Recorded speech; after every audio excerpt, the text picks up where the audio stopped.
My name is Kellee Edwards, and I'm 45 years old. I live in Lexington, Kentucky, which is central Kentucky. My name is John Whitlock. I'm from Lexington, Kentucky. I'm 52 years old, and Kellee is my wife. I was born in Louisville, Kentucky, which is the largest city in Kentucky. But I grew up in southeastern Kentucky in a place called Corbin. Was a really small town. I was raised primarily by my mom. My parents divorced when I was 8, but I didn't see my dad very much anyway because he worked on the railroad all the time. So my mom raised us. I have one biological sister. She died 3.5 years ago of drug abuse. And I have a half-sister by my father who I'm actually really close to that lives one town over. Her name is Lori. My mom and father had my sister Krista and myself. And then they divorced when I was 8. And my mother remarried. And he had a little girl. And then he died 5 months later of a brain aneurysm. And so my mom adopted the little girl. So now we have 3 little girls in the family. And then my dad remarried and had another little girl, Lori, who I'm really close to. And she lives up here. And then later on I found out I had a brother. It's all very convoluted. I always kind of laugh and say we were poor part of the time and then not wealthy, but had plenty part of the time. We were never one way or the other. There was always some kind of struggle, but not always a lot of. My mom always made sure we had what we needed.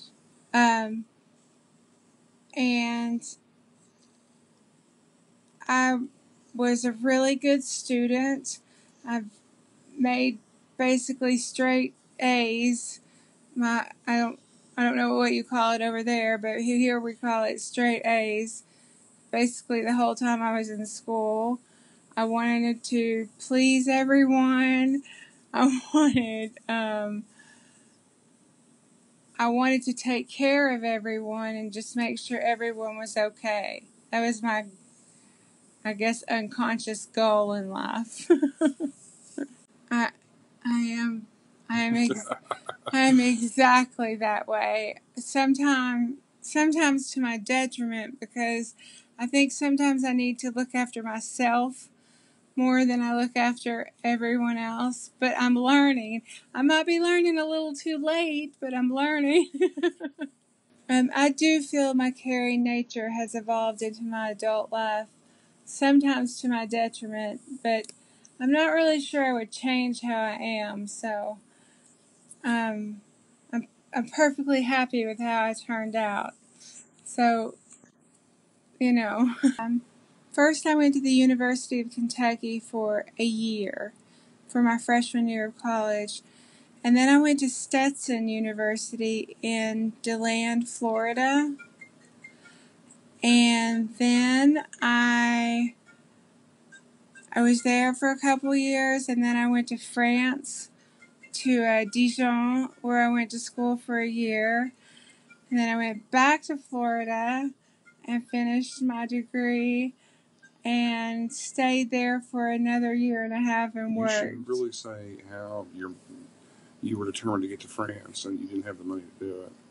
Oh. And you found a way to get there. Well, okay. My whole goal, my whole life was to go to France. I didn't really care about the degree. I just wanted to go to France. So, I didn't have the money to do anything like that. But this school in Florida offered 2 scholarships that could help you with your financial aid, could facilitate the whole thing. And so I just went after it. And another girl that I know, she went after it too, and we were the 2 that won the scholarships, and she's my best friend now. Okay, moving to France was more than I ever wished for. I didn't know how it was going to impact my life, but I knew that it was going to change me. And what it did more than anything is expose me to other cultures and other people, and that all kinds of people are beautiful and good and kind and nice, and not everybody has to believe the same. And that's really what I took away from it all, is that we're all good people at our core. Most people are like, the French people are snobby or whatever, but I've always been so laid back that none of that ever bothered me. I lived in Dijon, in Bourgogne, but I was in Paris lots because I just had so many friends there that I seemed to be there every weekend of my life that I wasn't in some other country. Because we traveled the whole time. I think we went to 27 countries or something. And then I came back to Florida and I finished my senior year in college. And then the college hired me.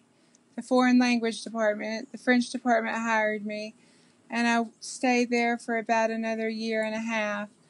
And I came home to Corbin, Kentucky, and thought, well, I'll stay here for a while and then I'm going to go back to France. And then my sister got pregnant with her second little boy, and I could never leave them. Well, I felt that I needed to be there for both my nephews, really for many reasons. My sister needed help. She wasn't always a horrible drug addict. You know, you work up to different phases of your addiction. And at first it was just she needed help raising the kids because she didn't have anyone to help her. And now that did evolve into a drug addiction. But it wasn't that way at the beginning. I was just helping her. Actually, our backyards kind of met, so the kids could just they could just run over to my house, or I could run over to theirs for a little while. And then my sister got worse, and so the kids would stay with me more. And at one point she moved to Tennessee, which is one state down, and I would go pick them up, or John would go pick them up every weekend. They would stay with me in the summers, holidays. They went on every vacation with us. And John had I have a stepdaughter, John's daughter, Elizabeth, who they're all about the same age. So they always ran around together and were more like siblings. I lost my train of thought. Ethan, right? But we love them. We love Dylan and Ethan. Yeah, they're our kids. They're our kids, just like Kate and Elizabeth. I mean, there's no difference to me. I mean, Kate is my baby, obviously, but Which, creates some interesting situations because even the youngest of our biological kids is still 14 years older than the baby. Right. And, Kate calls them her brothers and sisters. even though they're not very close genetically, I guess. But it makes it interesting because two boys in their 20s and a 6-year-old girl's kind of, and then a 20-year-old girl. They're not playing the same games, and they're not want to watch the same movies, but they all get along really well. Yeah, they get along really well, and they love. The older kids love Kate, and it might be a weird blended family, but it's our blended family, and we're happy with that. My oldest nephew, Dylan Edwards, he decided to go into the Army straight out of high school.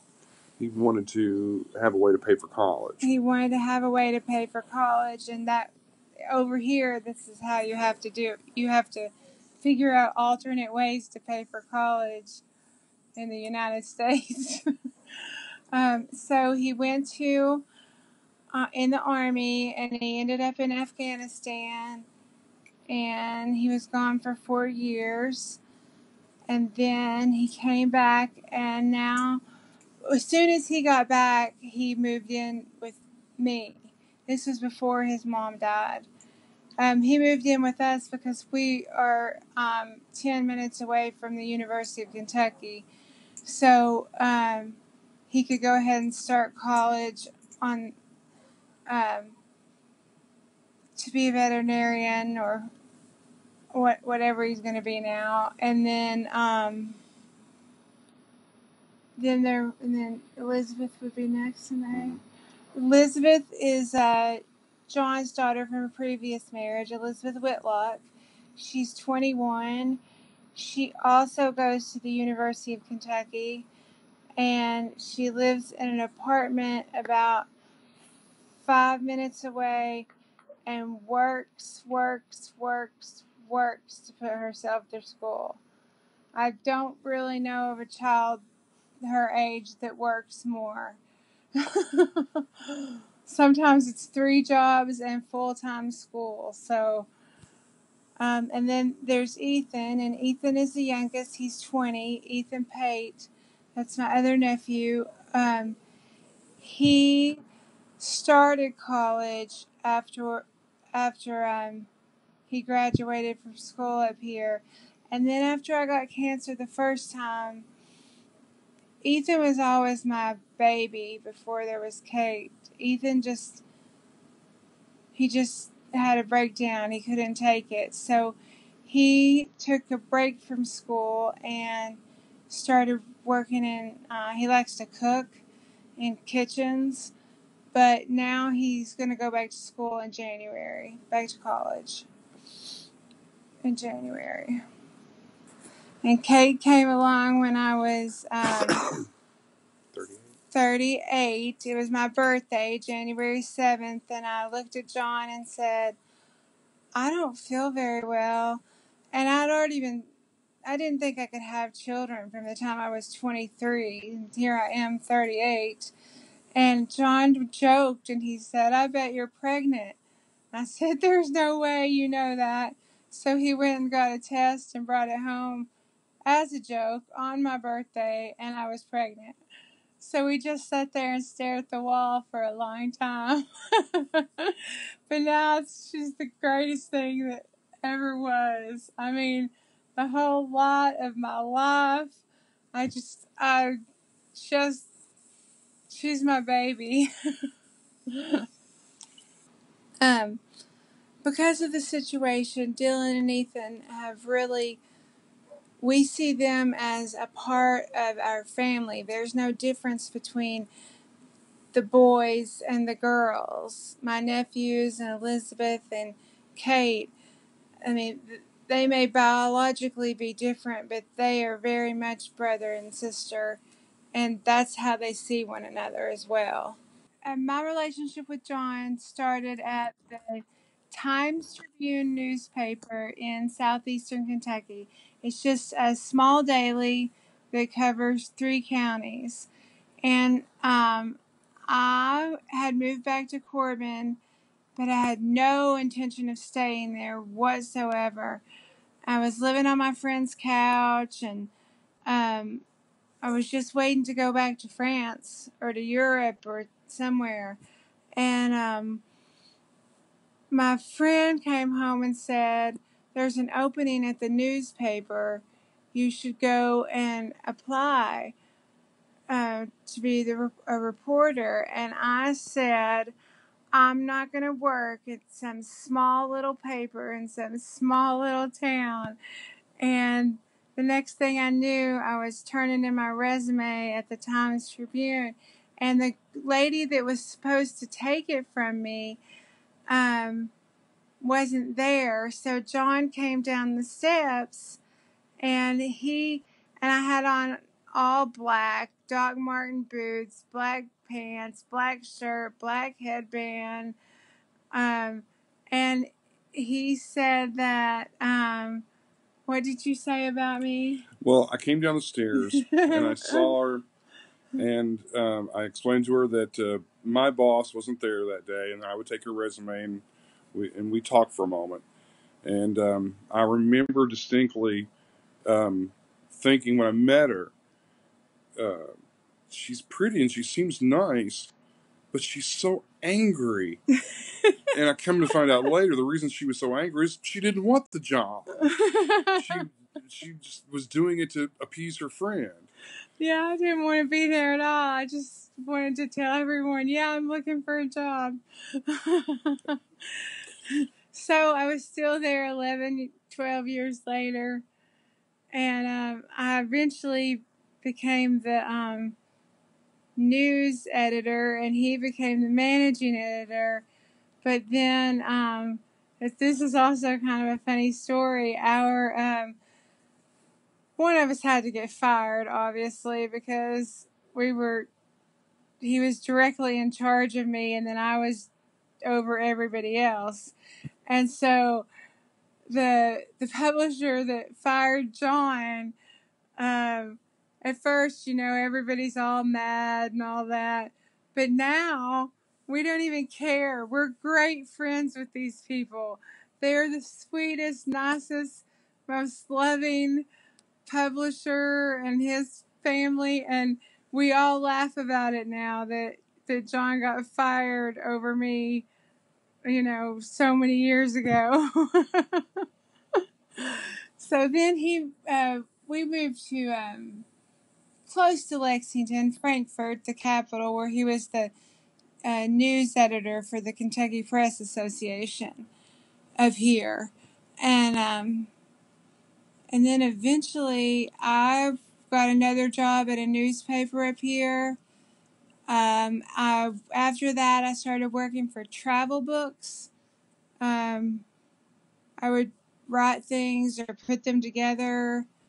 I taught myself graphic arts too, so that I could be more versatile and have better job opportunities. And I work for, now I've not worked in a couple weeks because I haven't felt good, but I work for the J. Peterman Clothing Company. Do you remember Seinfeld? Okay, Seinfeld had a character called John Peterman. It was Elaine's boss. Well, that's modeled after the real John Peterman who lives here in Lexington. And it's still a company. It's still a place to go to work. And just really interesting people. We've had a great marriage together. We've had a great relationship together. I mean, this is the person for me. There would be no one else. I just, we don't have any problems like that. We just have these massive health problems we can't seem to shake. I wrote that in something, that it wasn't a question to take care of them. That was never a question. It wasn't, oh, who's going to take care of the kids now? It was, let's go. But my whole life hasn't been sad. And so I don't want this last phase of my life just to be a big ball of sadness. I want to live and still have fun with my kids and just do as much as I possibly can. Plus, you have to be defiant about the whole thing. You have to accept what the reality is, but you also have to be defiant in the idea that you can fight it, you can beat it. Whether that's a reality or not, you have to keep that in mind that we are going to fight it as hard as we can. And the trick is balancing reality against what your own ambitions are. Yeah, that is true. I think they're going to turn out fine. I think it's going to be hard. I think it's going to suck. I think that some days they're just going to want to give up, but I think that they're going to be okay. I believe that we have given them that. I do. I think they're going to be okay. If I were to come back as a ghost and could talk to Kate, what I would want her to know is that I have never known a finer person than her. I've never, it's been my utmost pleasure being your mother. You're the light of my life. I don't know if anybody's ever loved anyone more than I love you. Um, I'm so mad that I'm not going to get to see you grow up.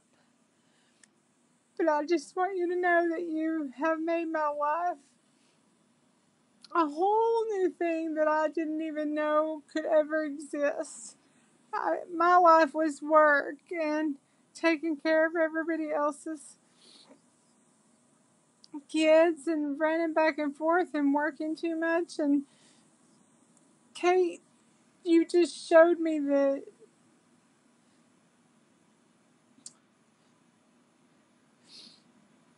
the world doesn't have to be that way, that it can be fun and you can play and you can have a good time. And I just want you to know that Mommy wants you to be okay. And don't forget what we say. If you can be somebody's hero, you put on a cape. And you never, ever, ever stop being kind. Because that's what really matters. We fought for years at the newspaper. John and I fought for years at the newspaper. And I guess it's because we liked each other and we didn't know what to do with that aggression. But what I would want to tell you, John, is that I think you've been an amazing dad, and you came in and you took my nephews just like they were your own, and there was never a question, there was never a will I, can I, should I. You just knew that that's what our family was supposed to do, and I couldn't have asked for someone to love me more than you, or for someone that I could love more. And I feel really lucky to have all that love in my life. Dylan, Elizabeth, and Ethan, I would just want to tell you that since you were all born, I've just loved you so much. And everything